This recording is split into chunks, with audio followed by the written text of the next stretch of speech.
হাসনাত কুমিল্লা 4 আসন থেকে নির্বাচিত মাননীয় সদস্য জনাব মোহাম্মদ আবুল হাসনাত, আপনার সময় বরাদ্দ 2 মিনিট। মাননীয় স্পিকার, আজকে আপনার যেই ধরনের অনুভূতি হচ্ছে আমার একই ধরনের অনুভূতি। কারণ নিয়মের বেড়াজালে আপনাকে কখনো কখনো আটকে দেওয়া হয়, আবার আমাকেও কখনো কখনো আটকে দেওয়া হয়। আসলে নিয়ম হচ্ছে অলওয়েজ রোলার্স যারা তাদের অনুসারী হচ্ছে নিয়মটা চলে।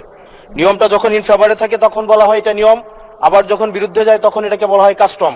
কোনটা সাংবিধানিক কোনটা অসাংবিধানিক এই বেড়াজালে এই সংসদ ঘুরপাক খাচ্ছে। এর মাঝখানে যেহেতু দেবিদ্বার থেকে মানুষ আস্থা রেখে 1,72,000 মানুষ ভোট দিয়ে এই সংসদে পাঠিয়েছে, তাদের পক্ষে 1 মিনিট 18 সেকেন্ড কথা বলছি। আমার দেবিদ্বার থেকে চান্দিনার একটা রাস্তা আছে, যে রাস্তা দিয়ে 2 লক্ষ মানুষের যাতায়াত। মাননীয় স্পিকার, 2 লক্ষ মানুষের যাতায়াত হলেও এই রাস্তাটা মাত্র 12 ফিট, অর্থাৎ 2টা সিএনজি একসাথে 2টা ক্রস করতে পারে না। আমাদের ওখানে 11টা ইউনিয়নের মধ্য দিয়ে রাস্তাটা গিয়েছে।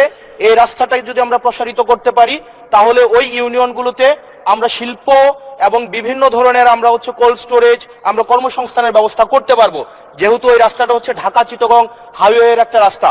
এবং এই রাস্তাটা যদি আমরা প্রশস্ত করতে পারি তাহলে আমাদের কুমিল্লা থেকে, আমাদের ঢাকা থেকে যে সিলেটের যে যাতায়াত, সেই যাতায়াত হচ্ছে আমাদের 40 কিলোমিটারের মতো কমে যাবে। মাননীয় স্পিকার,